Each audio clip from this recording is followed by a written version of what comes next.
I never thought babysitting would teach me more about life than any journalism class I'd ever sat through. Back in the summer of 2016, I was 21, and convinced I had the whole world figured out, or at least the parts that mattered. I was living in Denver, scraping by with a part-time cafe job and a full-class load at the university. I wasn't just juggling work to pay bills. I had this dream that one day I'd have my own blog, a place where I could put my words and my pictures side by side.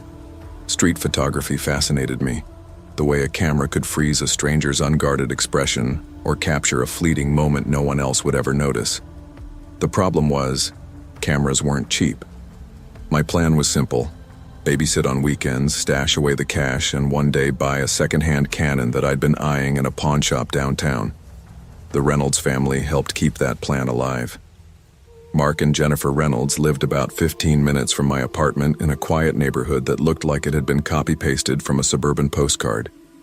Their two kids, Max and Chloe, were sweet, even when they were a handful. Max was 8 and thought of himself as a scientist, always poking around with magnets, wires, and anything that looked like it could blow up in his imagination. Chloe was 6, softer, clingier, still half living in the world of princess dolls and bedtime stories. Babysitting them reminded me of my little brother Ben, who I didn't see much anymore since the divorce had scattered my family. Watching Max and Chloe sometimes filled the gap. That particular Friday didn't start well. The house had a power outage during the afternoon, and when I arrived, the kids were already restless. We killed time making shadow puppets against the walls and playing cards by flashlight. By the time the lights came back, it was close to 8:30. Max started whining about being hungry. Chloe wanted ice cream, and when I checked the fridge, it looked like a bachelor pad, almost empty. I texted Jennifer, and she replied that they'd be home later than expected and that I could run out if I needed. I hesitated at first. I didn't usually like taking the kids out after dark, but I figured 5 minutes to the 24-hour Green Mart, grab milk, bread, maybe something sweet, and we'd be back in no time. I should have trusted my instincts.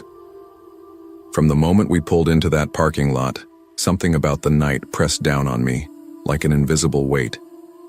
There was a single red shopping cart sitting crooked near my car. One wheel was bent, squeaking every time the wind nudged it. Inside the store, half the ceiling lights flickered, buzzing with that hollow hum that never lets you forget how artificial the air around you feels. The kids didn't notice. They were too busy arguing over cereal. But my nerves were already stretched tight, and I didn't even know yet that the night was about to crawl under my skin and never let go. The first time I noticed him, I tried to brush it off. A man in a gray hoodie leaned against the end of the bread aisle, head tipped down so his face was swallowed in shadow. Denver wasn't exactly crime-free, and I had lived here long enough to know the city carried its share of strange characters. So I told myself he was just another late-night shopper.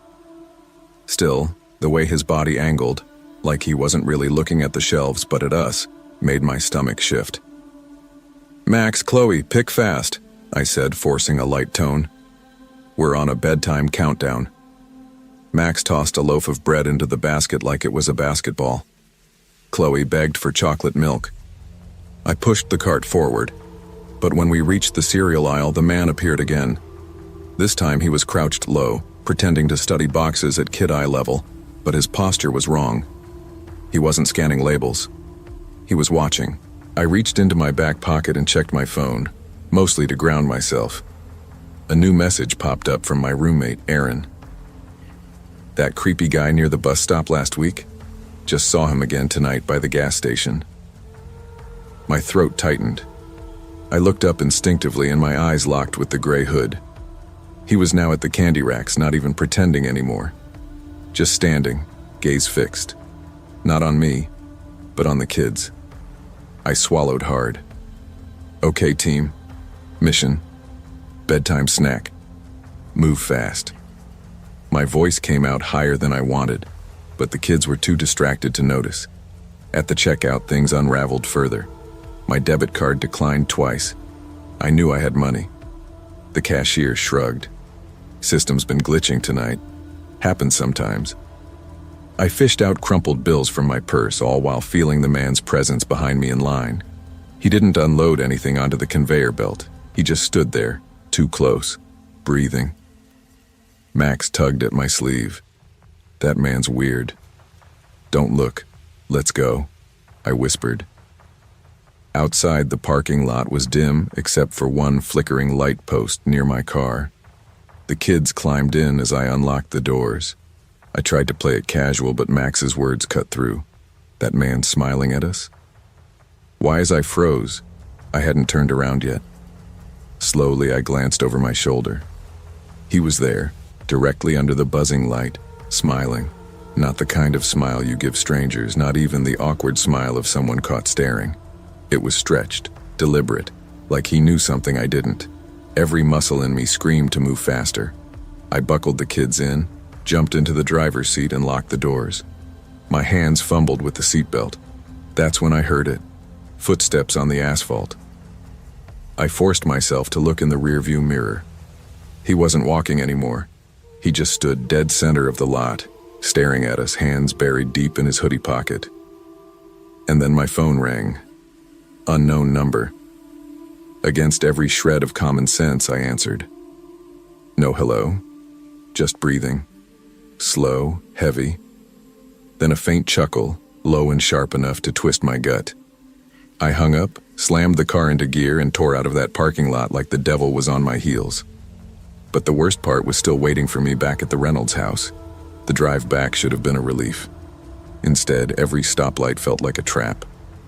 My grip tightened on the wheel each time headlights appeared in the mirror, convinced one belonged to him. Chloe hummed quietly in the back, oblivious, while Max tapped his knee against the seat, nervous energy buzzing out of him. When we finally pulled into the Reynolds driveway, I exhaled, but the breath came shaky. I hustled the kids inside, double-checking the locks as if a flimsy chain could keep away the unease settling in my bones. "Why are you acting weird?" Max asked, dropping his shoes by the door. "I'm not," I lied, too quickly. "It's late. Let's brush teeth." I tucked them into bed with more effort than usual, reading Chloe her favorite story in a voice steadier than I felt. When I kissed her forehead, she clung to my wrist longer than usual, whispering, "Don't turn off the light, Sophie." I left her lamp on.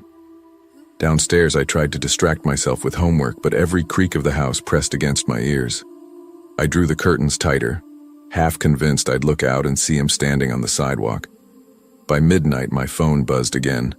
Another unknown number. I stared at it, pulse hammering. I didn't answer. Instead, I texted Erin, "Do you think that guy follows people?" She replied instantly, "Sophie, come on. Denver's full of creeps. Just don't let them scare you." But it didn't feel like just a creep. It felt deliberate, targeted. An hour later, Chloe's soft voice carried from the stairs. "Sophie?" I looked up, startled. "What are you doing up, sweetheart?" She patted over in her pajamas, clutching her blanket. "Window," she whispered. There was someone outside my body went rigid. "What do you mean?" Her lips trembled. "A man. He was smiling, just smiling at me." I rushed upstairs, heart slamming. Her room faced the side yard. I pulled the curtains wide, searching the shadows, but all I saw were bushes swaying in the night air. No man, no movement, nothing but the pounding of my blood in my ears. "See? Just your imagination," I said softly, tucking her back in. But my hands shook when I adjusted her blanket. For the rest of the night, I didn't close my eyes. I sat in the hallway outside their rooms, listening, waiting, praying. The door wouldn't creak open on its own. The next morning, sunlight spilled through the blinds like none of it had happened. Jennifer Reynolds came home all apologies about being late, and Mark made a joke about how babysitting prepares you for parenting nightmares. I smiled weakly, pretending everything was normal. But inside, I was twisted tight. When I finally got home, I collapsed on the couch. Erin eyed me over her coffee. "You look like hell." I told her everything. The man, the smile, the phone call, Chloe's window. She went quiet, chewing on her lip. Finally, she said, "I think it's the same guy. I swear he was near our apartment last week." That didn't make me feel better. Days passed, but the unease stuck. I found myself glancing over my shoulder more, locking doors twice, avoiding night shifts at the cafe. The Reynolds still asked me to babysit, and I didn't want to lose the income, but every time I pulled up their driveway, my stomach churned. One Saturday evening, Jennifer mentioned casually, "Funny thing, someone's been leaving little notes in our mailbox. No name, just blank paper with smiley faces drawn on them." I froze. "That's creepy." She laughed it off. Probably neighborhood kids. But I knew better. That night, as I tucked the kids in again, Max whispered, "You keep pretending not to notice." "He was in the store, right?" The man, I looked at him sharply. "What do you mean?" "I saw him too. He was watching us. He's scary." My blood went cold. The kids had noticed. It wasn't just me imagining shadows. The breaking point came 2 weeks later. I had convinced myself maybe it was over. No phone calls, no strange sightings. I started to relax, until another late babysitting night. Around 10, I stepped onto the back porch to toss trash. The air was cool, the street eerily still. That's when I saw him, standing across the yard, just beyond the fence line, hoodie up, hands in his pockets, smiling. Every instinct screamed to run, but my feet rooted to the spot. I whispered, my voice cracked, barely audible. "What do you want?" He didn't answer, just tilted his head as if amused. Then slowly he turned and walked away into the shadows. I locked every door and window that night, shaking until sunrise. When Jennifer and Mark returned, I finally broke down. I told them everything. To their credit, they took it seriously. They called the police, filed a report, even installed cameras. But the man was never caught. Not that week, not ever. I never babysat again after that summer. I switched my schedule, picked up extra cafe hours, and bought my camera months later than planned. But to this day, whenever I lift the lens to capture strangers on the street, there's always a moment when I wonder if one of them might be looking back at me with the same smile I can't forget. Sometimes the scariest dangers don't come from dark alleys or horror movies. They come from ordinary places where we think we're safe. I learned that ignoring instincts can cost more than a night's peace of mind. When something feels wrong, it usually is. And while we can't always control the people who cross our paths, we can control how seriously we take the signs our gut gives us. Safety isn't paranoia, it's self-respect. I was 19 the autumn of 2014, and for the first time in my life I felt like I was standing on my own 2 feet, even if those feet wobbled more often than not. Willow Creek, Vermont, wasn't a place most people stayed in for long. It was one of those countryside towns where everyone knew each other's business. The grocery store closed at 8 sharp, and power outages were as common as Sunday potlucks. My parents had left a year earlier, chasing some new start in Florida after their messy divorce, and I stayed behind. Maybe it was stubbornness. Maybe it was the fact that I couldn't picture palm trees replacing the maples I'd grown up under. Either way, I stayed, moved into a small apartment near the community college, and started piecing together the idea of a nursing degree. Money, of course, was the problem. My part-time shifts at the diner barely covered rent, let alone tuition. That's how babysitting slipped into my life, not just as a side job, but as a kind of comfort I didn't expect. The Harper family lived on the outskirts of town, in a farmhouse that looked like it had been standing since the Civil War, but had just enough renovations to feel cozy. Jonathan and Claire Harper had 2 kids, Oliver and Grace, who had this way of filling up the silence I didn't even know weighed on me until I was with them.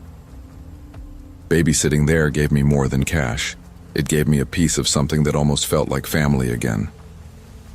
That October night when the Harpers left for a wedding reception in town, the sky was already heavy with storm clouds. Claire kissed her kids goodbye with promises they'd be back before midnight. And Jonathan joked about the creaky shutters scaring me more than the thunder. I smiled like I wasn't nervous, but truthfully, storms in Willow Creek had a way of making the world feel cut off. When the winds picked up and the cornfields bent like they were bowing to some invisible force, you could almost believe the town had slipped off the map completely. By 8, the storm hit in full.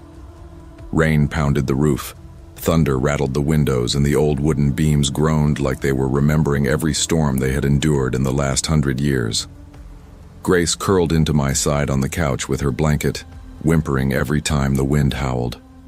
Oliver sat cross-legged on the rug, insisting he wasn't scared, but I could see the way his eyes flicked to the windows every time the glass shuddered. "It sounds like someone screaming," Grace whispered once when the wind shrieked against the siding. "It's just the storm," I assured her, kissing the top of her head. "They're old. This place has been through worse. Houses make funny noises when—" But I didn't admit how uneasy I felt. The night pressed against the house like a living thing, and I found myself glancing at the front door more times than I could count, as though the storm wasn't the only thing out there. And then, around 9:15, the noises changed. The first thing I noticed was the gate.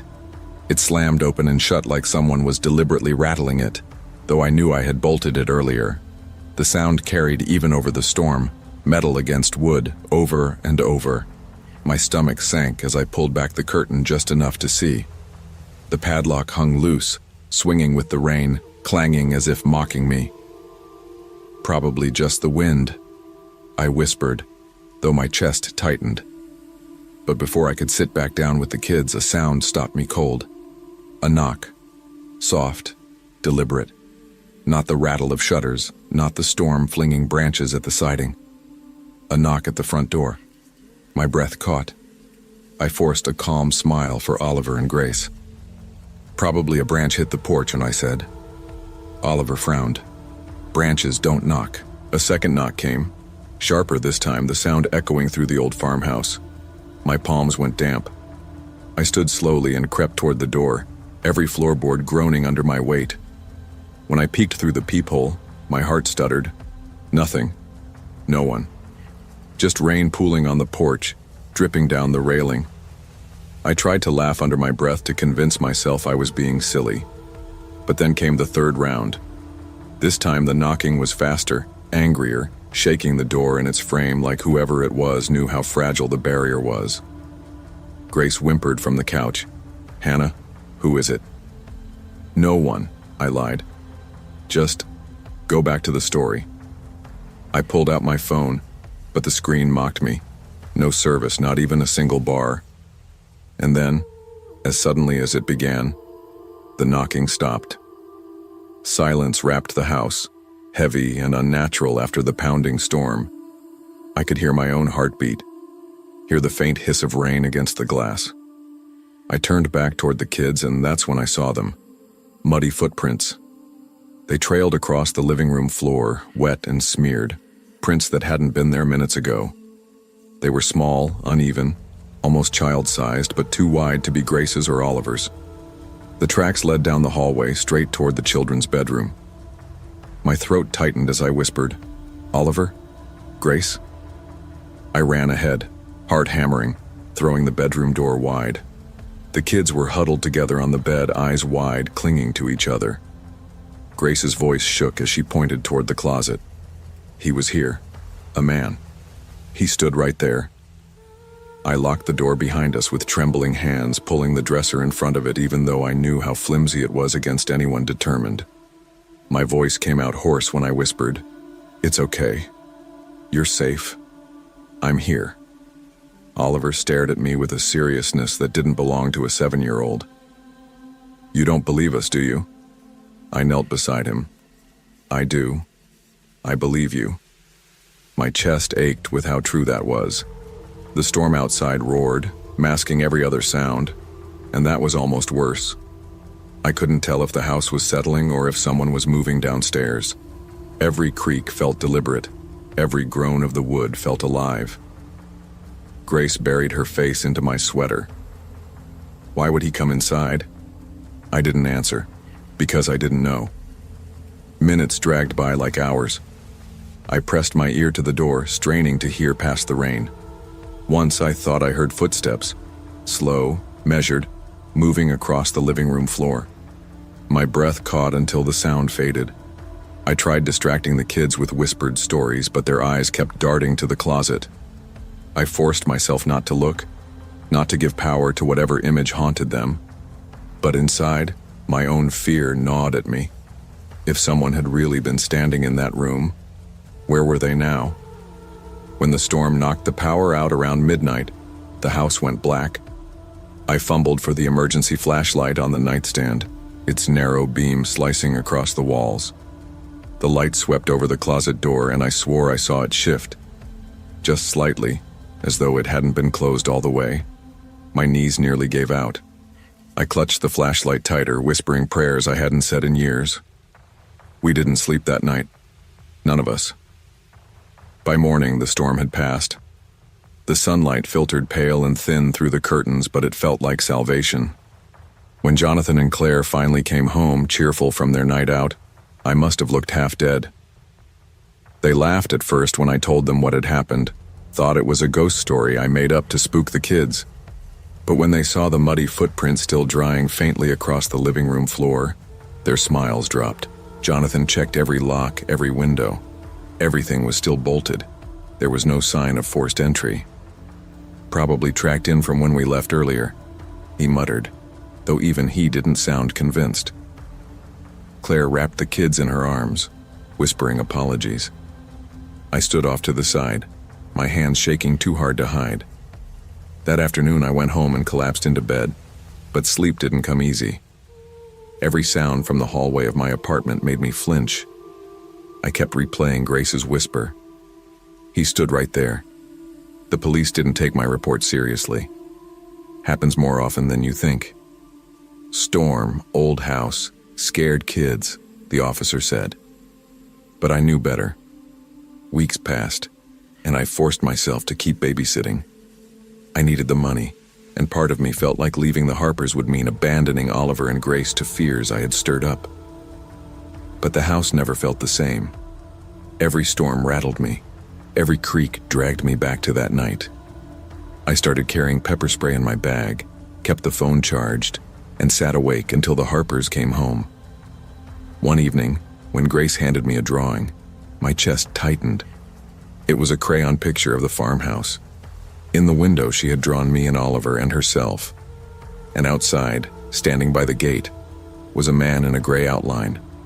No face, just a smile. "Why did you draw that?" I asked gently. She shrugged. "Because he's still out there." I didn't know what to say. I didn't know if she was imagining it, or if she had seen something again. But in her wide eyes, I recognized my own fear reflected back at me. I never saw the man.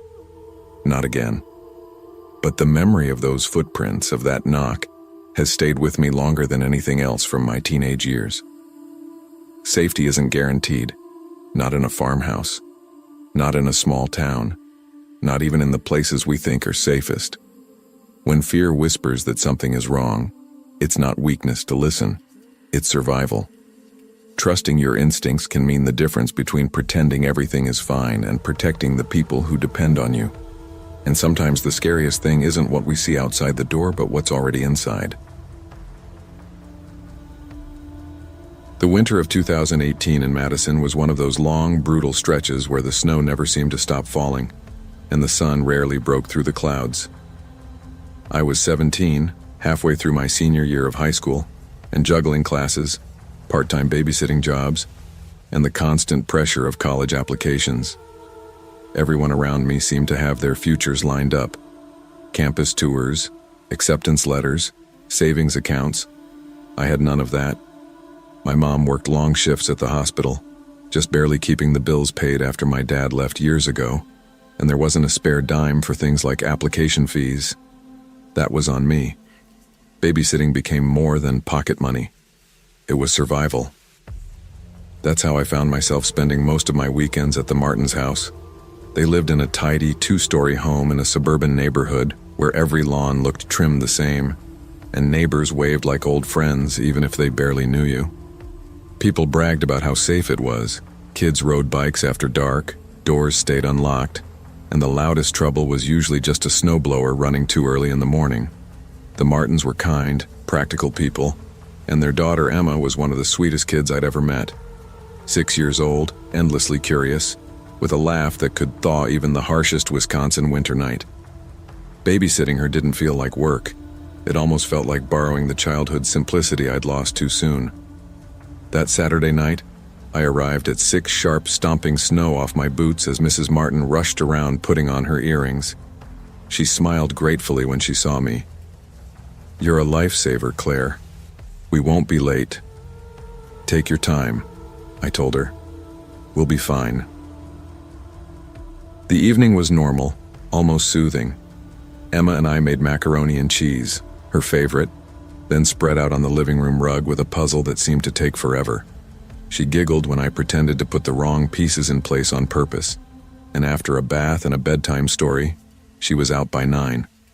I tucked her in, brushed the hair back from her forehead, and whispered goodnight before slipping downstairs with my backpack. By 9:30, I was on the couch, homework open on my lap, surrounded by the quiet hum of a house that wasn't mine, but felt strangely safe. Outside, the snow fell steadily, muffling the world. I remember thinking it was one of those rare nights where nothing could go wrong. But looking back, that thought almost feels like the first warning. At 11:47, the first knock came. It was faint, almost lost in the whistling wind that rattled against the windows. I looked up from my calculus book, blinking, unsure if I'd imagined it. A second later, another knock followed, louder this time, sharper, like knuckles against glass. My stomach tightened. I set my book aside and stood, the floorboards creaking under my weight. The Martins had a back door in the kitchen that led out onto a small porch. That's where the sound had come from. As I tiptoed closer, every nerve in my body seemed to wake up at once. I peeked through the kitchen window and saw only the snow-covered yard stretching into darkness. The porch light glowed weakly, reflecting off the drifts, but no one was there. "Wind," I whispered to myself. "Just the wind." I checked the lock anyway, twisting the deadbolt tight. When I returned to the couch, I tried to dive back into homework, but the silence pressed heavier than before. My phone buzzed and I jumped. Relief washed through me when I saw it was just a reminder for an assignment, but the screen also showed what I'd been dreading. One bar of service, flickering in and out. I had barely sat back down when Emma's small voice rang down from upstairs. "Claire! Claire!" I rushed to her room, heart thumping. She was sitting up in bed, clutching her blanket, eyes wide and wet. "What's wrong?" I whispered, brushing her hair back. Her lip trembled. "There's a man," she said. "He's outside. He's watching." My skin prickled all over. I glanced at the window, the curtains drawn but faint light seeping through. "Honey, maybe you saw a shadow. Sometimes snow makes things look funny." But even as I said it, my hands shook. I stayed in Emma's room, sitting cross-legged in the hallway just outside her door. "Sleep, sweetheart. I'll be right here." "Go back to?" She nodded but kept peeking at the curtains. Every creak of the house, every groan of the winter wind made her flinch. And me too. I pulled my homework out again, trying to appear calm, but my pencil tapped nervously against the page. The minutes dragged by. Then came the sound that froze us both. Footsteps. Not the casual crunch of someone shoveling or a neighbor passing by. These were slow, deliberate steps against the snow. The sound carried across the porch, crisp and heavy. Step. Pause. Step.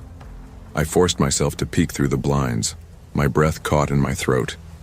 At the edge of the yard stood a tall figure. A dark hoodie, hands in pockets, perfectly still facing the house. He didn't move, didn't wave, didn't even shift his weight. He just stared. My whole body trembled. I wanted to scream, to call for help, but my voice lodged in my throat. Finally, I whispered, "Stay here," and tiptoed down to the kitchen, grabbing the landline phone from the counter. dead. The storm had knocked out service earlier, and the Martins hadn't mentioned it. My cell showed one flickering bar again. I dialed 911, pacing in circles, praying for it to connect. It rang once, then cut out. When I looked back out the window, the figure was gone. I couldn't stop shaking. I flicked the porch light on, hoping it would scare him away if he was still out there. For a moment, the snow sparkled bright, empty. My heart thudded. Had I imagined him? Then came a noise from upstairs, Emma screaming. I bolted back, 2 steps at a time, throwing open her door. She was pointing at the window, tears streaming down her face. "He was there," she cried. "In the window. I saw him." I yanked the curtains closed, hugging her tightly, even close. "It's okay, honey, it's okay." But it wasn't. Not I dragged a chair against the bedroom door, barricading it as best I could. Emma clung to me. "Don't let him in." I promised her I wouldn't, though inside I felt as helpless as she, whispering, did. The next hour crawled by like a nightmare. I jumped at every sound, every shift of the wind. Once I swore I heard footsteps again, crunching across the snow, circling the house. My phone rang suddenly, startling me. An unknown number. Against my better judgment, I answered. There was no greeting, just the sound of breathing. Slow, heavy, deliberate. Then a faint laugh, low and mocking, before the line went dead. That was when my courage cracked completely. The Martins arrived home just after 1. I practically ran down the stairs when I heard the garage door open, nearly collapsing with relief when they stepped inside, stamping snow off their boots. "What happened?" Mrs. Martin asked when she saw my face. I tried to explain, but the words tumbled out in a frantic mess. Knocks, footsteps, a man outside, Emma seeing him in the window. They both went pale.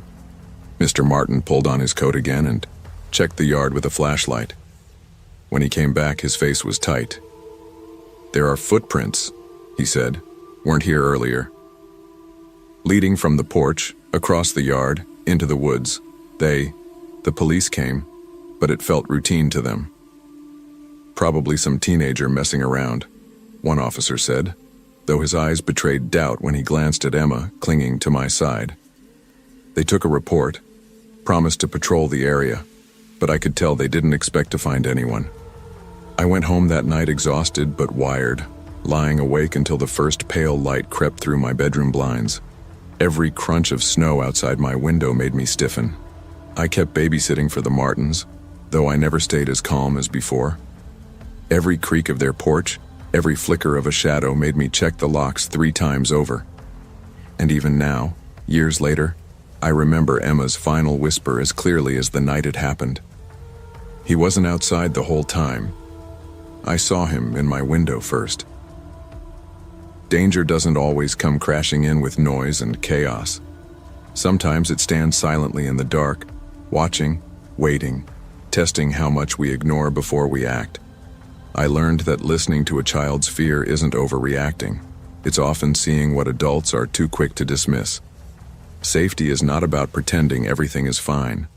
It's about paying attention, trusting instincts, and protecting the vulnerable even when no one else believes you. The spring of 2013 in Salem felt like a fresh start for everyone but me. Tourists were already drifting into town for the witch museums and walking tours, and shops were setting out their seasonal displays of postcards and overpriced trinkets. For most people, it was charming. For me, it was another reminder of how far away my life had drifted from what I'd imagined.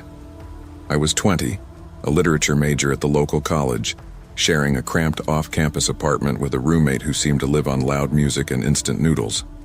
My parents had divorced in the ugliest way possible a year earlier, and our once lively home had splintered into pieces. My siblings were scattered between them, and I found myself missing the noise of family dinners and the small chaos that used to fill our house. Babysitting became more than a job. It was my way of holding on to that warmth I'd lost. That Saturday, I was scheduled to watch Mason and Ella Bennett. Their parents had recently moved into a modest rental on Pinecrest Avenue. one of those quiet neighborhoods where houses leaned close together, but still managed to feel lonely. Mason was 9, Ella 6, and they were easy kids, playful, curious, always full of questions. When I showed up at their door, Mrs. Bennett already had her coat on, hair pinned up, rushing through a checklist of instructions while their dad jingled the car keys. "They had dinner, but they'll want a snack later," she said, slipping her earrings in. 9, "They'll try to negotiate, but don't give in." Bedtime by, I laughed, promising I wouldn't. I liked the Bennetts. They reminded me of my own family before everything fell apart. Ordinary, a little frazzled, but full of love. By 7:30, the kids were bouncing with too much energy to settle down, so I suggested we walk to the Riverside playground just a block away. The evening air was breezy but mild, that kind of spring weather that smelled faintly of wet earth and blooming trees. I thought the fresh air would tire them out before bedtime. When we arrived, the playground was empty. The swings creaked in the wind and the old yellow street lamp flickered every few seconds. Mason and Ella ran toward the slide, shrieking with laughter, while I sat on a bench, scrolling through my phone. For the first time all week, I felt a tiny bit of peace. That peace lasted all of 5 minutes. It started with the swing. At first, I didn't pay attention, assuming the wind had caught it, but the motion was wrong. Back and forth, smooth, steady, too deliberate. My eyes lingered on it longer than I wanted to admit, until I forced myself to look away. Then Ella tugged on my sleeve, her voice small. "Who's that boy?" I followed her finger. Behind the bushes at the far edge of the playground, a child stood watching us. He looked about Mason's age, pale and thin, his clothes hanging loosely on his body. Even from a distance, I could see the odd stillness of his posture and the unsettling wideness of his smile. I stood up, waving cautiously. "Hey, are you lost?" The boy didn't respond. He tilted his head slowly, almost mechanically, then stepped back behind the bushes. Gone. A prickle of unease crawled up my arms. I turned to gather Mason and Ella, but Mason was staring at the swing set. His voice trembled. "Julia, look." I'll never forget that moment. Both kids froze where they stood. Their bodies went stiff, their faces stretched into eerie, identical smiles, eyes wide, glassy, unblinking.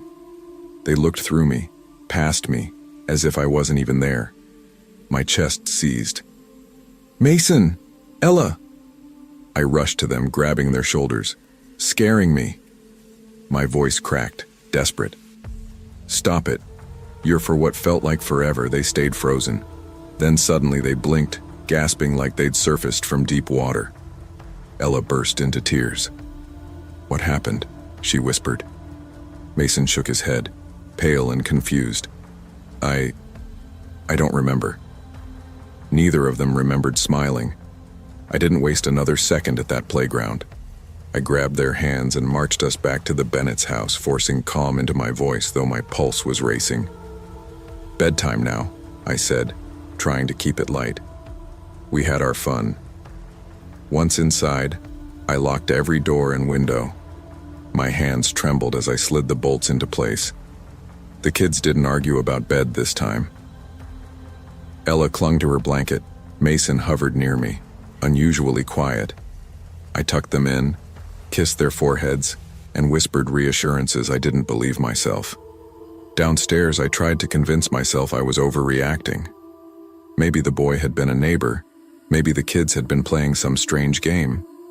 But the image of their frozen smiles wouldn't leave me, nor the memory of that pale child's blank expression. I sat on the couch, turning the volume low on the TV to drown out the silence. Hours passed slowly. The old house creaked. Branches tapped against the windows, and each sound made me jolt. By the time the clock neared midnight, my eyes burned from exhaustion. That's when my phone buzzed. It was a text from an unknown number. My throat went dry as I opened it. A photo filled the screen, the playground, the swing. Empty except for one detail I wished I could unsee. Behind it, half hidden by the bushes, the pale boy, smiling wider than before. I dropped the phone, heart hammering so hard I thought I might be sick. I didn't sleep at all. I sat on the couch with every light on, staring at the front door, listening. At some point after 1 a.m., Mason padded down the stairs, rubbing his eyes.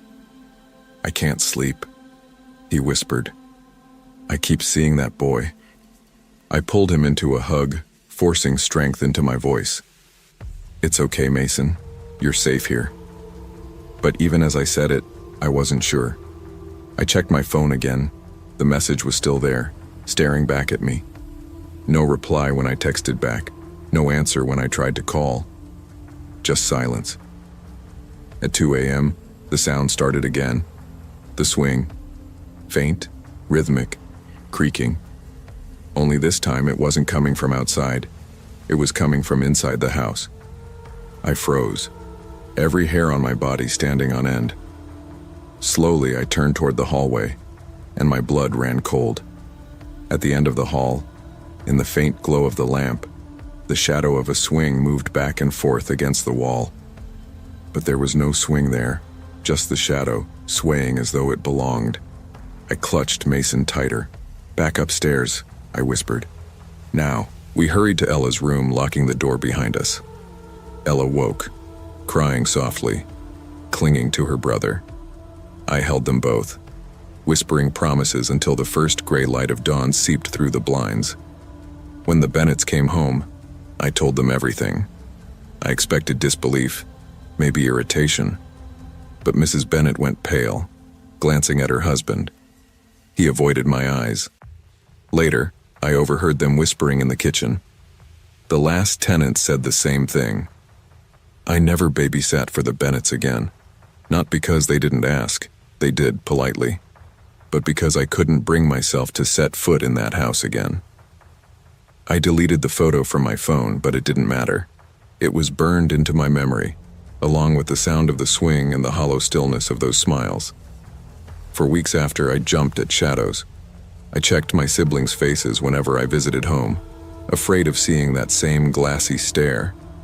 Some nights, I'd wake to the phantom creak of a swing that wasn't there, and I'd lie in bed, eyes wide open, until morning.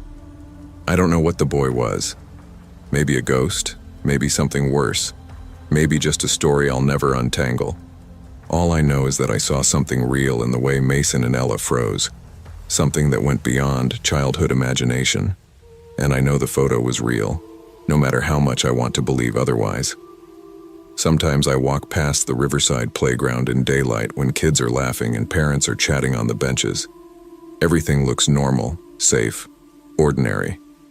But whenever I glance toward the bushes at the far edge, my chest tightens, and I walk faster, because in the back of my mind I can still see him standing there, pale, smiling, waiting.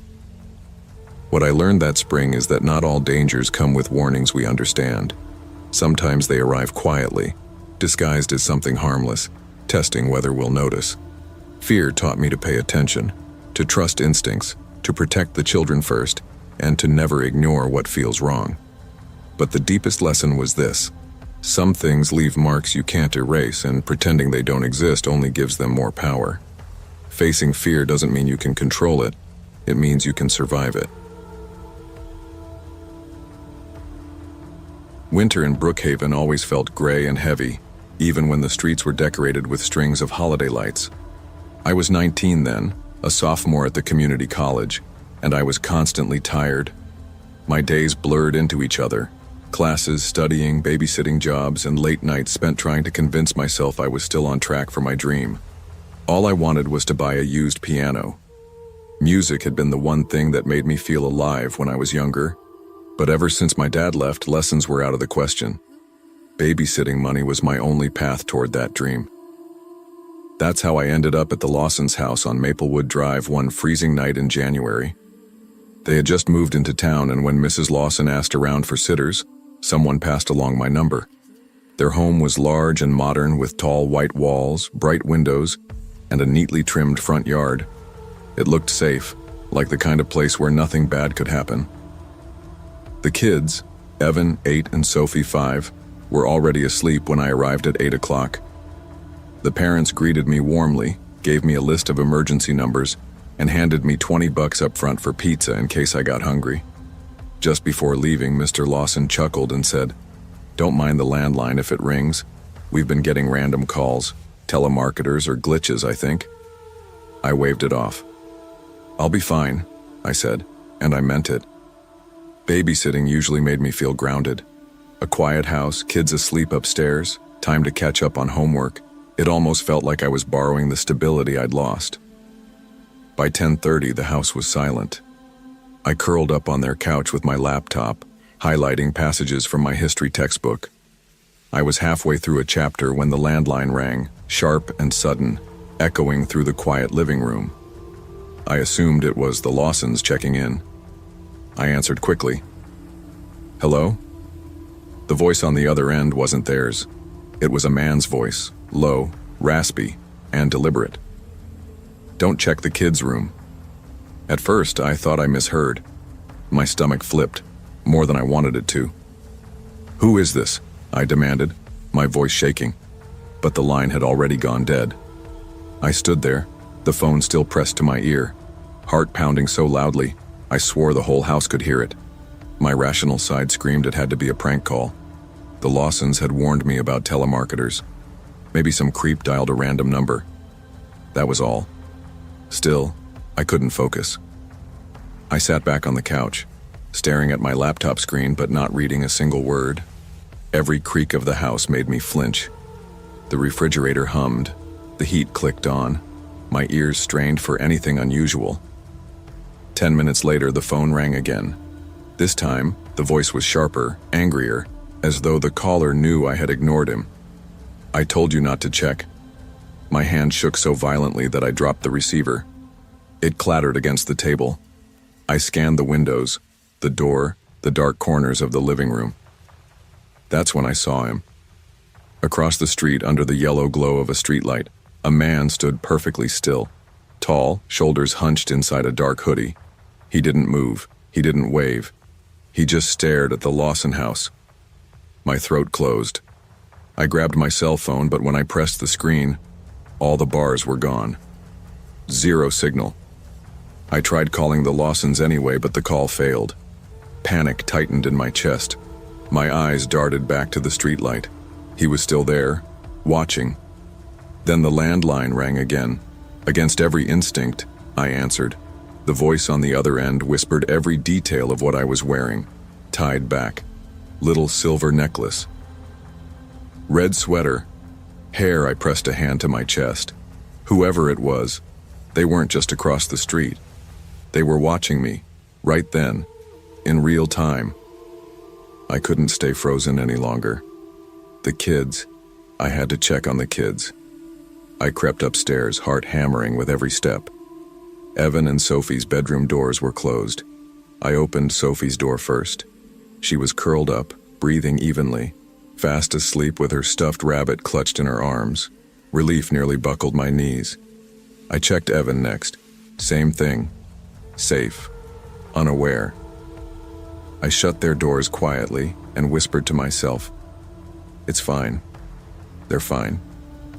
Back downstairs, I closed every curtain in the living room, turned off the lamp to make it harder for anyone outside to see in. I tried to steady my breathing, tried to think logically. Then the landline rang again. I lifted the receiver with trembling fingers.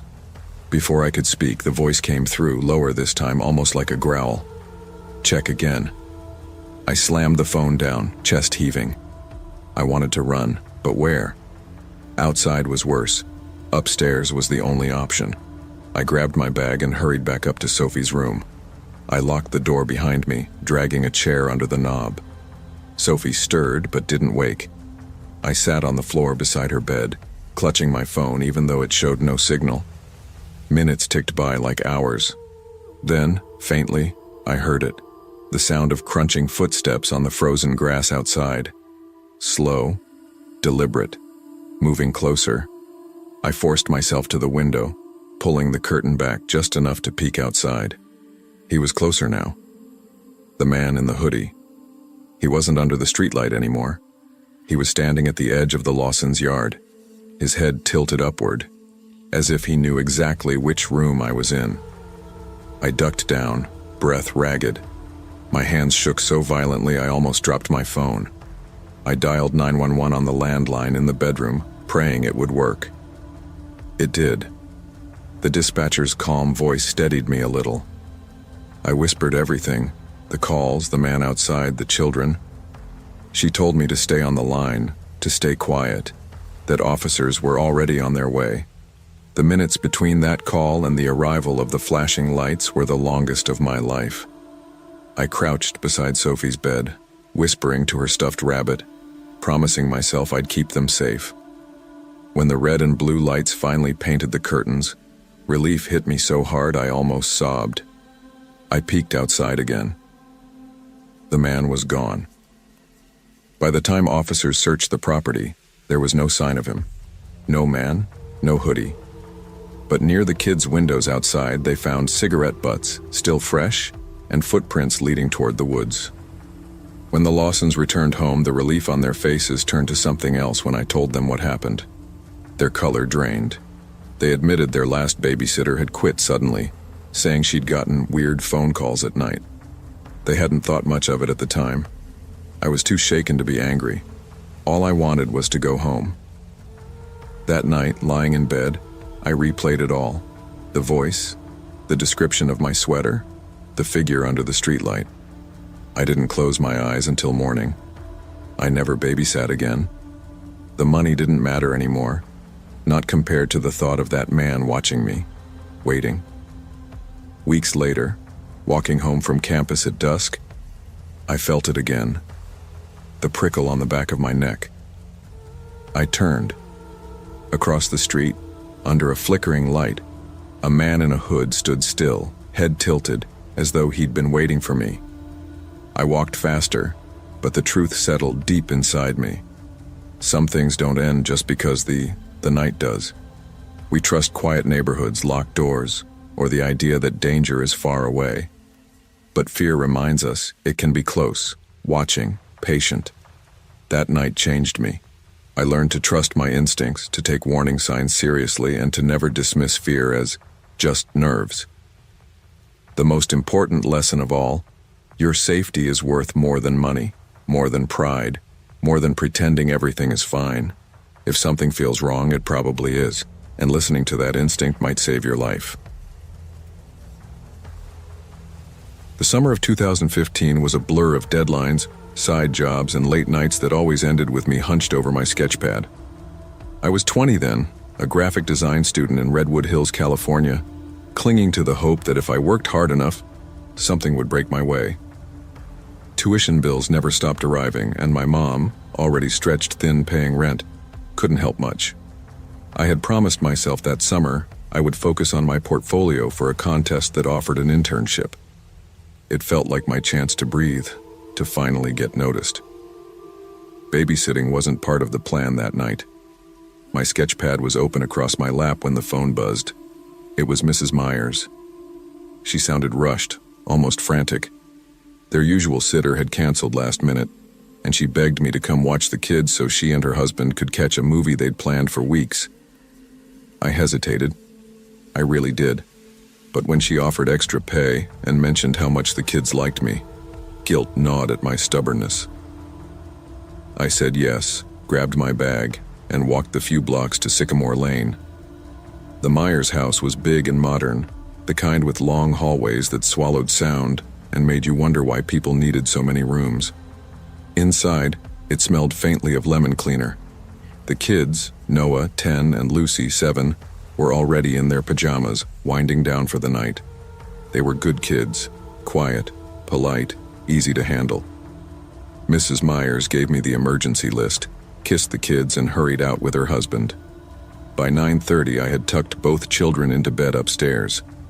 Lucy wanted her nightlight on, and Noah insisted on keeping his door cracked open.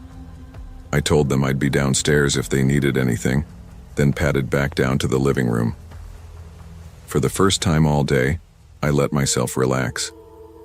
I sprawled on the couch, flipping through channels on their massive flat-screen TV.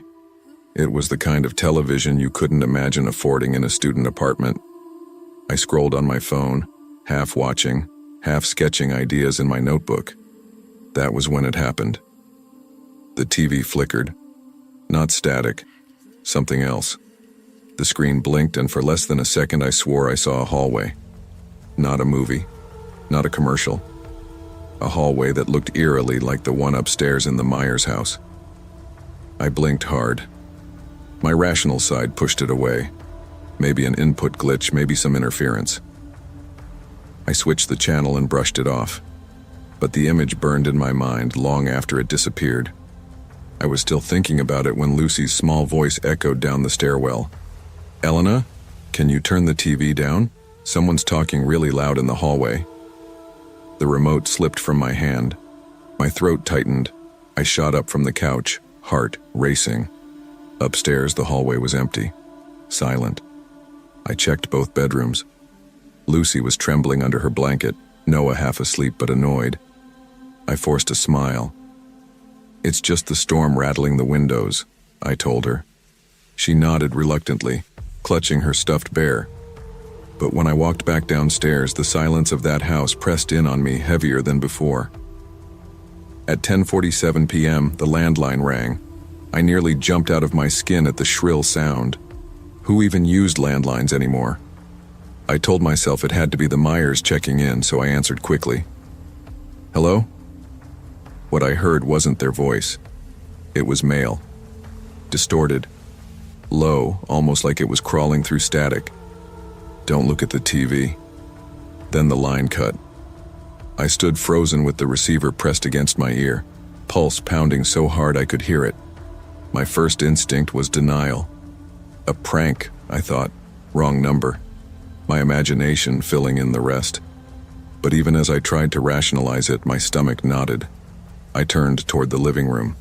The television was on again, but no channel played. The screen showed something else, a live feed. I knew it immediately. It was the kids' bedroom. I recognized the little bookshelf, the window, the nightlight, and Noah and Lucy, fast asleep. I dropped the phone. My legs moved on instinct, carrying me upstairs. I tore through their room, ripping open the closet, yanking open drawers, looking under the bed. Nothing. The children stirred, confused and half asleep. "Everything's okay," I lied. My voice cracked. Noah mumbled something that froze me. He smiles too much. "I don't like the man who keeps standing in the corner." I stared at him, my chest tight. He was still asleep, his words drifting out like fragments of a dream. But they didn't feel like dreams. I grabbed both kids, dragging blankets and all, and hauled them downstairs. My hands shook so hard I dropped my phone twice. I locked every door, every window. The kids looked at me wide-eyed but didn't protest. When I glanced back at the TV, the feed was gone, just static. I tried to call the Myers on my cell. No answer. Straight to voicemail. I tried my mom too. Nothing. My bars flickered like the phone couldn't decide whether it had service or not. The landline rang again. The sound sliced through the silence. My hands trembled as I answered, hoping, praying. It was the parents. It wasn't. The same distorted male voice whispered slower this time. "Why did you look?" I slammed the phone down and grabbed the kids tighter. Lucy whimpered, pressing her face into my sweater. Noah asked, "Who keeps calling?" But I didn't answer. I wanted to run out the front door, but the thought of stepping into the pitch-black street with two kids felt worse. My only option was to hold out until the Myers or someone came back. I pulled them onto the couch with me, forcing a smile. "Sleepover. We're camping out here, okay?" They nodded reluctantly. I pretended to watch cartoons on mute, trying to distract them. But my eyes kept darting to the shadows in the hallway, the staircase, the blank TV screen. At 11:22, the screen lit again. My stomach dropped. This time the feed wasn't upstairs. It was the living room. The three of us, huddled together on the couch. And in the background, near the cabinet, a figure. Tall, lean, head slightly tilted, smiling. I spun around.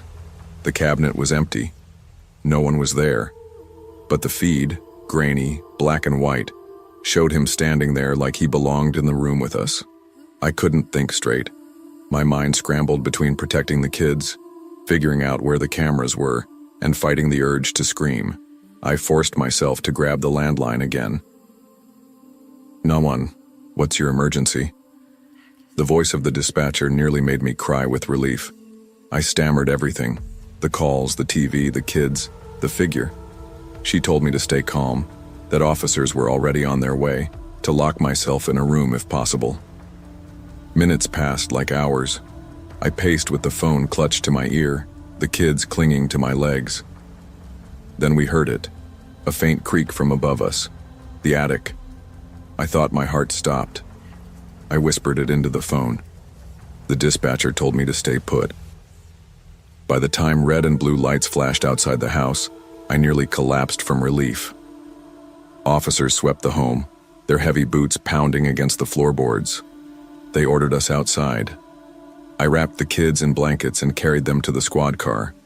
When the police returned, their faces were pale. In the attic, hidden behind insulation, they found a small camera system. Wires snaked down into the cabinet in the living room. Cigarette butts and soda cans were shoved into a corner. Someone had been living up there, watching, recording, for weeks, maybe longer. The Myers came home just as the officers were finishing. Mrs. Myers cried, clutching her kids like she'd never let go again. Mr. Myers' face was grim, his hand gripping mine like he was afraid I'd disappear too. They apologized over and over, but I could barely hear them. My mind was stuck on the images burned into my brain. Noah's half-asleep warning, Lucy's trembling voice, the man on the TV feed smiling from the corner of the room. I never babysat again after that night. The money wasn't worth it.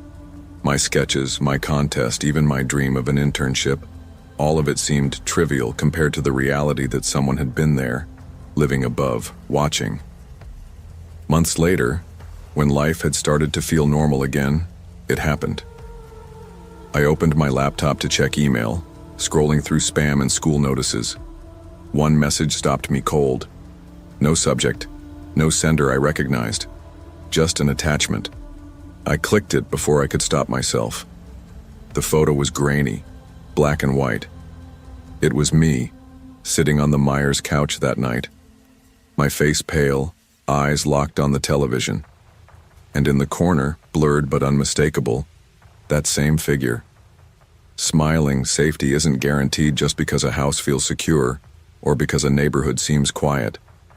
Evil doesn't always break the door down. Sometimes it hides in the spaces we never think to check. Trusting your instincts, taking fear seriously, and never ignoring the small signs, that's what keeps us safe. Fear can be paralyzing, but it can also be the voice that saves your life. Always listen to it. I never imagined babysitting would become such a lifeline. Back in October of 2014, I was 20 years old, a sophomore at the University of Wisconsin in Madison, struggling the way a lot of students do, juggling tuition, rent, groceries, and the constant reminder that loans were piling up. My part-time job at the campus bookstore was steady, but barely enough to cover the basics. Babysitting was supposed to be easy money. Quiet houses, sleeping kids, time to study in peace. That's how I ended up at the Hendersons' place on a Friday night. Mark and Julia Henderson lived in a renovated Victorian house at the edge of town, one of those old, elegant structures that looked better on postcards than in real life. Tall windows, narrow halls, and a porch that seemed to sag with history. They had 2 kids, Liam, 7, and Sophie, 5. Sweet kids, polite. But I couldn't shake how strangely quiet they were, like they'd been taught to speak only in whispers. Julia gave me a quick rundown before they left. Bedtime at 8:30, snacks in the fridge, Wi-Fi password on the fridge magnet. She spoke quickly, distracted.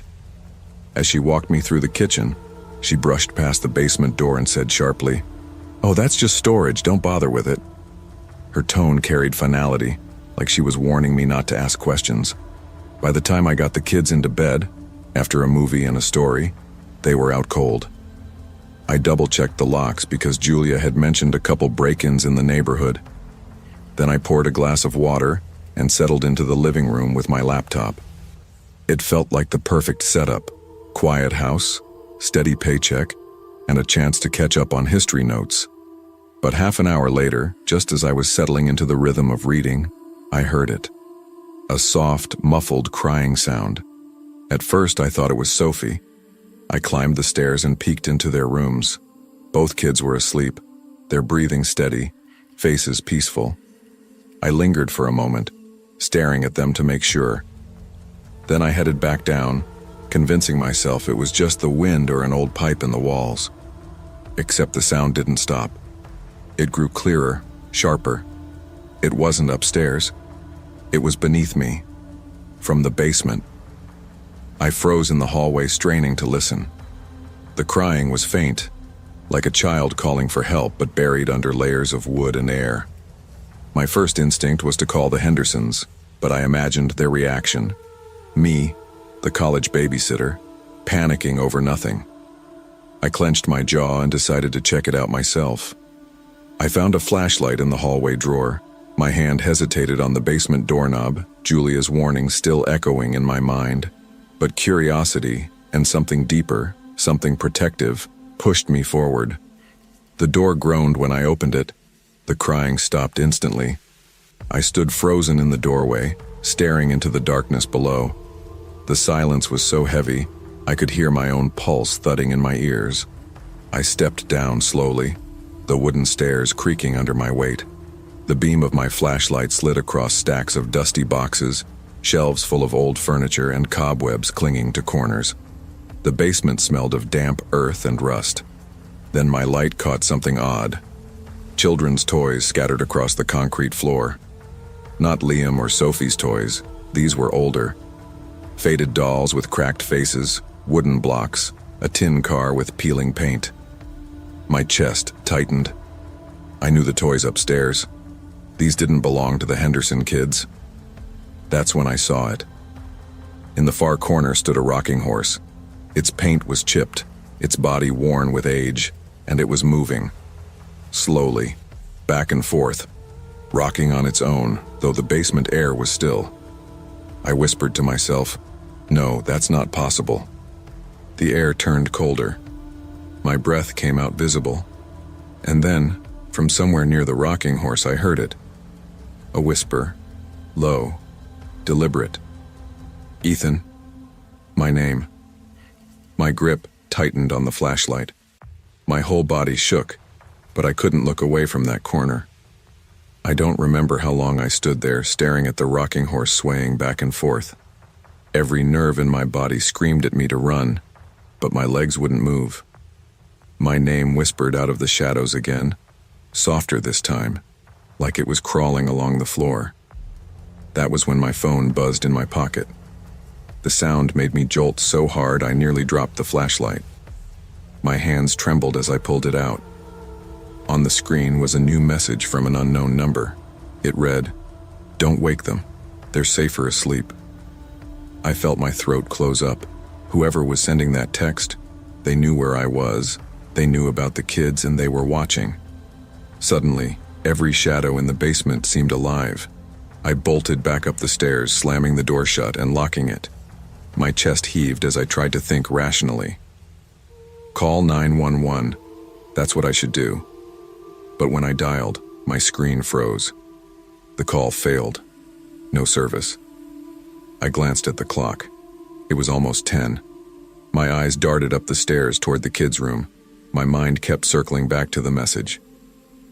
Don't wake them. Whoever it was didn't want the kids disturbed. I crept upstairs and pushed open their doors. Liam and Sophie were asleep, their faces calm. I wanted to shake them awake, to run with them into the night, but I couldn't. What if I put them in more danger? What if the person watching us was inside the house? I shut their doors gently, whispering a promise to keep them safe. My knees nearly gave out as I walked back downstairs. That's when I heard the basement door creak. The sound was faint, but unmistakable. The basement door was moving, slowly, I could see the knob twisting from across the room. I grabbed the nearest thing I could find, a heavy lamp, and raised it like a weapon. My heart pounded so loud it drowned out everything else. But the door never opened all the way. It stopped, left slightly ajar. Silence stretched on, heavier and heavier, until my arms shook from holding the lamp. Then my phone buzzed again. Another text. This one said, "Stop pretending you can protect them." A chill ran through me. My eyes darted to the front window. For a split second, I thought I saw movement across the yard. A tall silhouette near the trees, watching. The landline rang suddenly, the shrill sound nearly sending me to the floor. I hesitated, then answered. Static hissed on the other end, and through the static, that same whisper. "Ethan." I slammed the phone down, my breath ragged. I couldn't take it anymore. I dialed 911 from the landline, praying it would work. This time it connected. I blurted everything. The crying, the toys, the texts, the voice. The dispatcher told me to lock myself and the kids in a room. Officers were on their way. Minutes dragged like hours. Every sound, the wind, the creak of the house, made me jump. I gripped the lamp like my life depended on it, waiting. Finally, red and blue lights spilled across the front windows. Police stormed the house, guns drawn, their boots echoing through every hallway. They found nothing in the basement except the toys, the rocking horse, and old furniture. No intruder, no sign of forced entry. But in the dirt beneath the rocking horse they found footprints, small, child-sized, leading into the shadows and stopping at the wall. The Hendersons came home as the police were finishing their search. Julia looked pale, her hands shaking as she hugged her kids. Mark kept asking questions the officers couldn't answer. No one could explain the texts, the whispers, or the toys in the basement. I gave my statement, but the whole time, I felt like someone was still watching. Even as I left, even as I walked back to my dorm under the cold October sky, the feeling clung to me. I quit babysitting not long after. No amount of money was worth that kind of fear. But the memory stuck with me.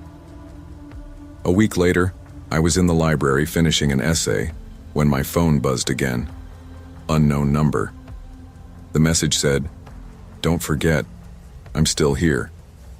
I deleted it instantly, but I couldn't erase the chill it left behind. To this day, I still wake up some nights convinced I hear that soft, muffled crying beneath the floorboards. And sometimes when I walk home late and the streets are quiet, I swear I hear my name whispered in the dark. You can't ignore the small things that feel wrong. A sound, a shadow, a feeling in your gut. Those instincts exist for a reason. Curiosity might get you answers, but awareness can keep you alive. Always listen to your fear. It's not weakness. It's warning. Looking back now, I sometimes wonder if the choices I made that night were really choices at all, or if I was just drifting into a current I couldn't escape. My name is Clara Jensen, and in the spring of 2017 I was 22 years old, living in Portland, Oregon. I wasn't anyone special. I wasn't particularly brave or reckless. I was just trying to keep my head above water, splitting myself between 2 part-time jobs and classes at the local community college. Psychology had been my major, though most nights I felt too tired to believe I would ever graduate. Money was always the problem. Rent, books, food. It never stopped piling up. That's why babysitting had slipped into my life like an accident that made sense. I told myself it was easier than waitressing or pulling coffee for strangers. And at first it was. Kids were unpredictable, but honest. And a quiet night in a family's living room gave me a kind of borrowed stability I didn't have in my own life. That Friday evening started ordinary. I was sitting in the Reynolds living room, watching their kids. Eli, who was 8, thoughtful and serious beyond his years, and Hannah, who was 6 and still lived in the endless sunshine of early childhood. Their parents had left for a dinner party across town. I'd been asked to keep the kids fed, get them ready for bed, and then, once their cab arrived at 10:45, ride with them across the city to their grandmother's house. The Reynolds were protective. the kind of parents who double-checked every door lock before leaving, so it didn't strike me as unusual that they pre-arranged the ride. It was raining that night, a thin drizzle tapping on the windows. Eli and Hannah sat cross-legged on the floor, building a crooked tower of blocks, their giggles filling the room. I remember thinking it was one of those nights where nothing bad could happen. That was the lie life was telling me then. When the cab finally pulled up, I gathered their backpacks, jackets, and snacks. The driver stepped out and waved. He looked to be in his mid-40s, stocky, with thinning hair and a smile that seemed worn from too much use. The kind of smile someone wears when they want to be liked before they're really seen. "Evening, folks," he said warmly, his voice carrying through the drizzle. "Of this weather. Hop in. Let's get you out." The kids slid into the back seat. I climbed in after them, buckling Hannah's seatbelt before fastening my own. The driver glanced at us in the mirror and pulled away smoothly. For a few minutes, it was nothing. Streetlights flickering on wet pavement, windshield wipers sweeping rhythmically, the sound of children whispering to each other about cartoons. I texted their grandmother. "On our way. See you soon." She sent a quick heart emoji back and I felt reassured. But then I noticed something that scraped against my nerves. The driver kept adjusting the rearview mirror, not to watch the traffic but to study the kids.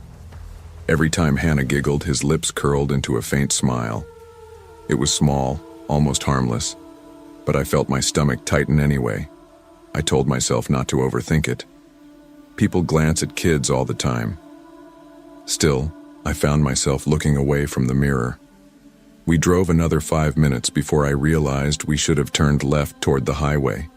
Instead, the driver turned right, down a narrow street lined with shuttered warehouses.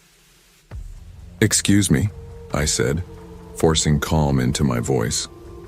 "I think you missed the turn," he chuckled softly, his eyes on the road. "Relax. Shortcut." Rain pattered harder against the windows.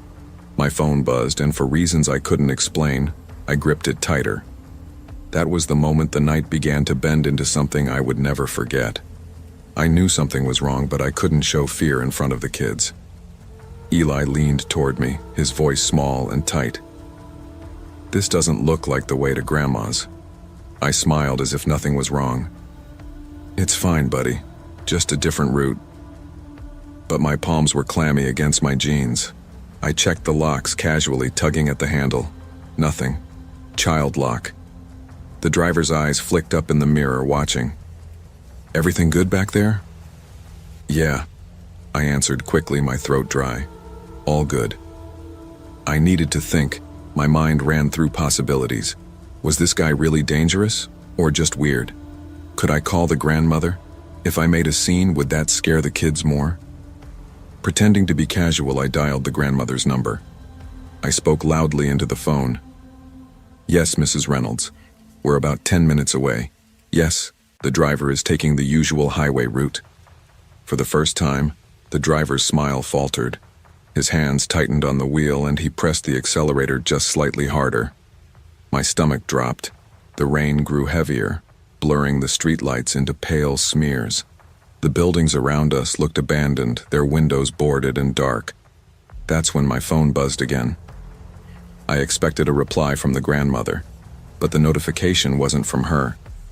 It was from an unknown number. The message read, "Stop talking. They can't hear you." The words punched the air from my lungs. My first thought was that someone had hacked me, but that didn't make sense. I hadn't given my number to anyone but the Reynolds. I stared at the screen too long. The driver must have noticed because he said almost gently, "You okay back there?" "Yeah," I said quickly, stuffing the phone into my jacket. My pulse thudded in my ears. At the next red light, the only car we'd seen in 15 minutes, another vehicle pulled up behind us. Desperation surged through me. I rolled down my window halfway and leaned out, waving frantically. The driver snapped his head toward me. His voice was sharp now, stripped of friendliness. "Your hands back inside." Put the light turned green. He hit the gas. The kids clung to my arms, their little fingers digging in. Eli whispered, "Clara, what's happening?" I tried to answer, but my phone buzzed again. Another message, same number. "You shouldn't have done that, now we're not going to Grandma's." I tasted metal in my mouth, fear so sharp it felt physical. I realized this was no misunderstanding. Whoever this man was, he wasn't taking us to safety. And we were trapped. My instinct was to scream, to throw myself at the door, but panic would only fuel his control. I forced myself to breathe. Think, Clara. Think. The city felt miles away now. The streets we drove through were silent, the rain masking every sound. The kids huddled close, their earlier chatter gone, replaced with frightened silence. I pulled my phone out again, hiding it against my thigh. I typed a text to the grandmother. "Call police, driver not going to you, wrong route, please hurry." I hit send, no signal. My heart dropped. Of course, these industrial zones were dead spots. The driver glanced into the mirror, his eyes darker now. "Phone's down, miss. Let's just enjoy the ride." His voice had lost its softness. It carried something heavier, something that made my skin crawl. "Where are we going?" I asked, trying to keep steady. He smiled faintly. "Someplace quiet. Safer than the highway in this weather." "That's not what the parents arranged." He chuckled. "Parents don't always know what's best, do they?" I felt Eli's hand squeeze mine. He knew. Hannah pressed her face against my arm, too scared to look up. The car slowed as we turned down an even narrower street. The warehouses gave way to chain-link fences and empty lots. The road was nearly dark except for the dull glow of a single street lamp ahead. I had one chance. "Sir," I said, my voice firmer, "pull over now. Let us out." He didn't respond. His hands gripped the wheel like stone. I reached forward suddenly, grabbing at the gear shift. He roared, hand away, the car swerving hard against the curb before he straightened it. "Sit back," and shoved my. The kids screamed. I pulled back, shaking. My heart hammered so loud I thought it would tear out of my chest. Then my phone buzzed again. Another text. "Don't fight him. Don't make him angry. We're almost there." I stared at the words, horror crawling through me. Whoever was texting knew exactly where we were. The driver slowed, pulling toward a fenced lot with a single warehouse lit by one flickering bulb. He turned into the gravel drive, tires crunching. I knew then.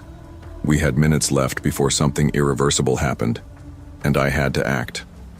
The car rolled to a stop near the warehouse. The rain softened, but the silence it left behind was worse. The driver killed the engine. For a moment, the only sound was our ragged breathing. He turned slowly in his seat, his smile gone. His eyes fixed on me. "Since you got in this car, you've been a problem." Eli's grip on my hand tightened until it hurt. Hannah whimpered, burying her face. I swallowed, forcing courage I didn't feel. "The Reynolds know where we are. They'll call the police." He chuckled low, shaking his head. "You really think anyone's coming?" His words cut like knives. My brain raced. There had to be a way out. He reached for the keys, slipping them into his pocket. Then he opened his door, ordered, "All of you. Out!" He panic flared. Once outside, I knew we'd have no protection. The lot was surrounded by fence, the warehouse looming like a dark mouth. "No," I said, surprising even myself. My voice cracked but held. "We're not getting out." His eyes narrowed. "What did you say?" Before I could answer, headlights swept across the lot. Another car had turned in, its beams cutting through the rain. The driver froze. I didn't think. I threw my weight against my door, slamming it open. "Run!" I screamed. The kids bolted, their small shoes splashing on wet gravel. I grabbed my phone and scrambled out after them, heart hammering. The other car screeched closer, horn blaring. The driver cursed, lunging back toward his seat. I didn't look back. I grabbed Eli and Hannah's hands and ran toward the fence. The metal links rattled as I climbed, shoving the kids over first. My jeans tore on the wire, my palms burning, but adrenaline carried me. Behind us, the driver roared in rage. The engine of his car revved, tires spitting gravel. We tumbled over the fence and hit the wet ground on the other side. I grabbed the kids, hauling them toward the street. Headlights blinded us again. The second car skidded to a stop just feet away. The door burst open. 2 men in uniforms, security guards. They shouted, "What's happening?" I sobbed the words. "He tried to take us, he's still in there." But when they turned, the warehouse lot was empty. The cab was gone. The police came within minutes. I told them everything, voice shaking, every detail from the moment we left the Reynolds house to the text messages on my phone. They took the phone, nodding gravely, but when they checked the number, it was untraceable, a burner. The Reynolds arrived soon after, pale and terrified. Hannah ran into her mother's arms, sobbing. Eli clung to his father. I stood apart, shaking so hard I could barely breathe.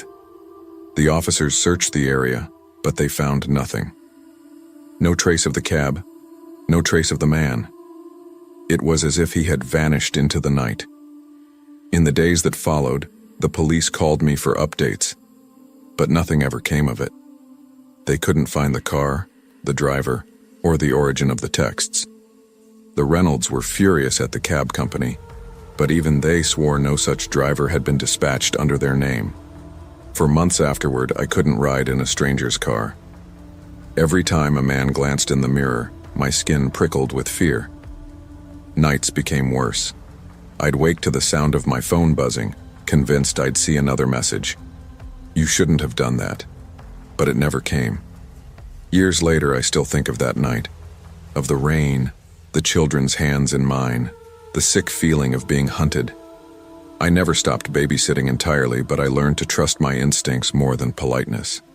Because sometimes the difference between safety and danger is the moment you decide not to stay quiet. Trust your instincts, especially when others depend on you. Danger rarely announces itself with certainty. It often comes disguised in politeness, in routine, in small moments that feel off but easy to dismiss. Ignoring those feelings can cost more than we imagine, but listening to them, speaking up, taking action, can be the very thing that saves lives. When I look back at the summer of 2015, I remember the heat more than anything else. Denver always has its warm days, but that year seemed unbearable. Maybe it was the stress of new motherhood still lingering in my bones. Maybe it was the constant tug of my career, or maybe it was simply the suffocating weight of responsibility that made every breath feel heavy. My name is Emily Carter. I was 28 years old at the time, a marketing consultant trying to climb the ladder at my firm. After 5 months of maternity leave, I had returned to a whirlwind of deadlines and conference calls, and though I tried to put on a brave face, I was drowning.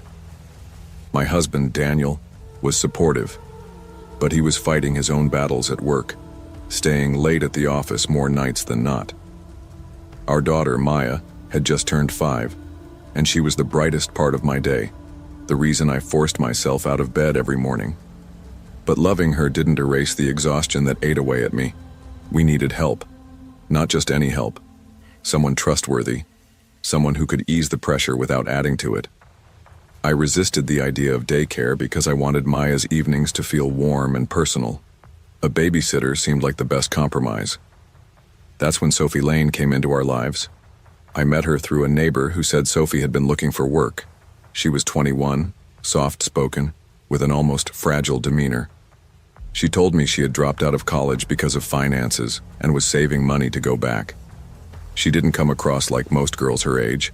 No loud attitude, no cockiness, just polite, attentive, and almost eager to please. Maya adored her from the start. I still remember that first evening when Sophie sat cross-legged on the living room floor building Lego castles with her. Maya laughed harder than I had heard in weeks. Watching them, I felt something I hadn't felt in a long time. Relief. Within weeks, Sophie had become part of our routine. She arrived on time, never complained, and carried herself with a patience that seemed rare for someone so young. She learned Maya's favorite bedtime stories by heart. She even brought over her own coloring books so she and Maya could draw together. Daniel and I started calling her our third hand. But even then, I can admit now, there was a faint unease that I pushed away. I couldn't quite name it. Maybe it was the way Sophie's eyes lingered on our house when she thought no one was watching. Or maybe it was how she always seemed to know where everything was, even in rooms I hadn't shown her. It was subtle, just a flicker of something in my gut. Still, life demanded trust. When you're exhausted, you want to believe you found someone safe to lean on. And so I let Sophie in. I told myself it was the right choice. I told myself she was family. And for a time, that's exactly what she felt like. The first time I noticed something missing, it was only a $20 bill. I had tucked it into the side pocket of my purse, planning to use it for coffee and parking the next day. When I reached for it, it was gone. I blamed myself. Maybe I had spent it and forgotten. Maybe Daniel had grabbed it without telling me. Life with a child is messy, disorganized, cluttered. I pushed the thought aside. But then it happened again. A pair of small gold earrings I wore often, delicate hoops Daniel had given me for our anniversary, disappeared from my jewelry box. This time I knew I hadn't misplaced them. I searched the bedroom 3 times, emptied the laundry basket, checked every drawer. Nothing. When I told Daniel, he shrugged. The gym or at work. You've been running on fumes. Maybe you lost them, and I wanted to believe him. But something in my chest tightened. The earrings had been on the dresser that morning. I remembered because I'd chosen not to wear them. They hadn't simply vanished. A week later, I walked into the living room and saw Sophie leaning close to Maya, whispering.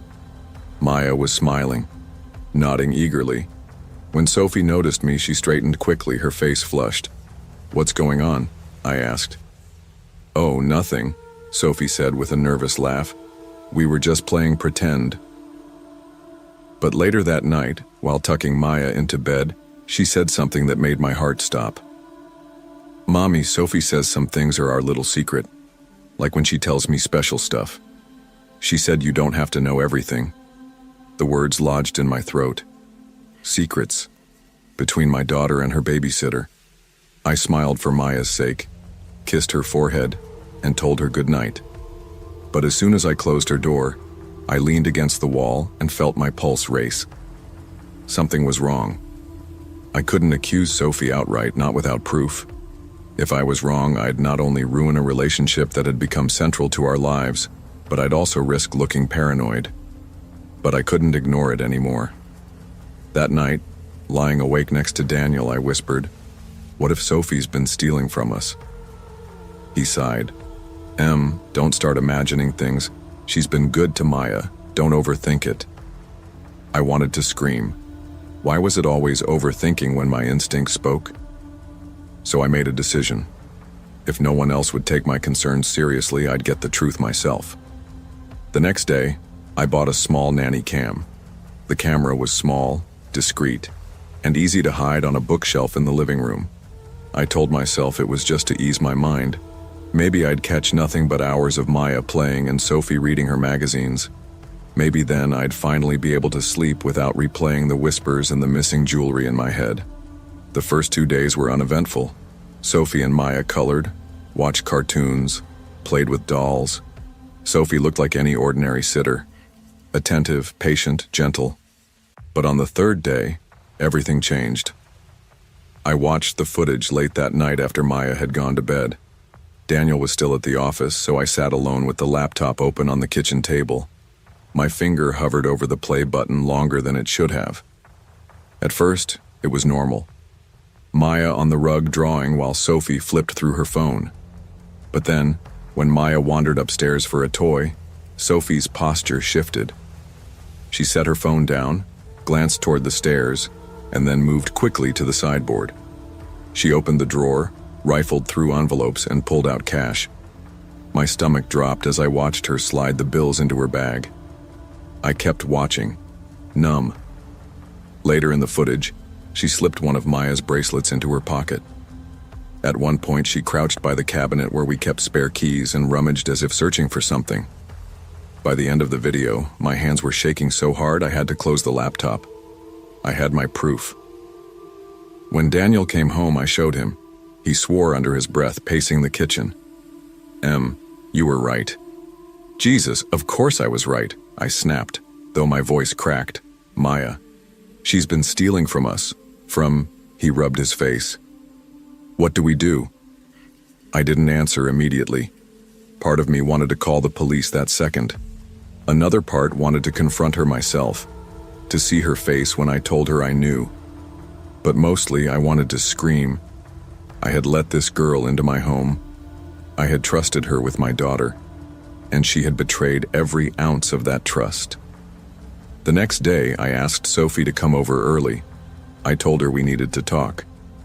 Sophie arrived wearing her usual polite smile, her hair tucked neatly behind her ears. Maya ran to hug her, and for a brief, painful second I almost doubted myself again. But then I remembered the video. "Maya, sweetheart," I said gently, to talk to Sophie. "Why don't you go play in your room for a bit? Mommy needs." Maya skipped upstairs, leaving us alone. I turned to Sophie. "We need to have a serious conversation." Her smile faltered. "Is everything okay?" "No," I said flatly. "It isn't. I know you've been stealing from us." Her face went pale. "What? No, I would never. Don't lie to me." I slammed the laptop shut on the table where I'd queued up the footage. "I have everything on video. You went through our drawers. You took money, jewelry. You even took Maya's bracelet." Tears welled in her eyes. She shook her head quickly, then covered her face with her hands. "I'm so sorry. Please, Emily.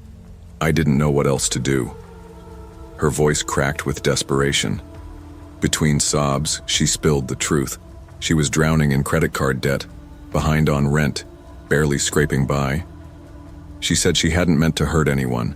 She said she thought she could just borrow until she got back on her feet. I stared at her, my chest tight. Secrets from me. "Borrow? You manipulated my daughter. You told her to keep her hands dropped from her face." She looked at me with wide, wet eyes. "I didn't mean it like that. God, I didn't know what else to do. Please don't call the police. I'll pay it back. Every cent, just give me another chance." For a moment, the room was silent except for her sobs. I wanted to feel pity. I wanted to believe her. But all I could think about was Maya, about her innocent trust being twisted. "No," I said finally. My voice was cold. "You don't get another chance." I told Sophie to leave immediately. She begged again, tears streaming down her face, but I didn't waver. I opened the door and stood there until she walked out, clutching her bag. After she left, I locked every door and window in the house. Then I went upstairs to Maya's room. She was curled up on her bed with a stuffed rabbit, humming to herself.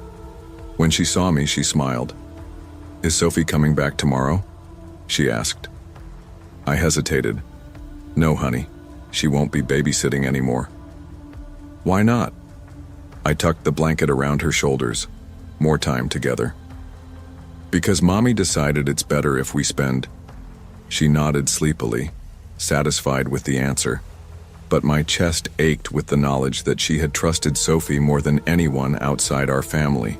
That trust had been broken. In the weeks that followed, I couldn't bring myself to hire another babysitter. Daniel suggested it a few times, but I always shook my head. The thought of letting another stranger into our home made my stomach twist. I arranged my schedule differently, worked from home when I could, and leaned on family for help. It wasn't easy, but it was the only way I felt safe. I kept the nanny cam footage saved on a flash drive, though I never looked at it again. Just knowing it existed was enough. Proof of what happens when you ignore your instincts. Sometimes, late at night, I replay the little moments I brushed off, the missing earrings, the whispers, the unease I couldn't explain. If I had trusted those feelings sooner, maybe I could have spared us weeks of betrayal. But I learned my lesson. and I never forgot it. Trust is precious, and once broken, it cannot easily be repaired. We often silence our instincts to avoid conflict or to appear reasonable, but those instincts exist for a reason. Blind trust, even in the people who seem kindest or most harmless, can invite danger into our homes. Always listen to your gut. Protect the ones who rely on you, and remember that trust must be earned, not assumed.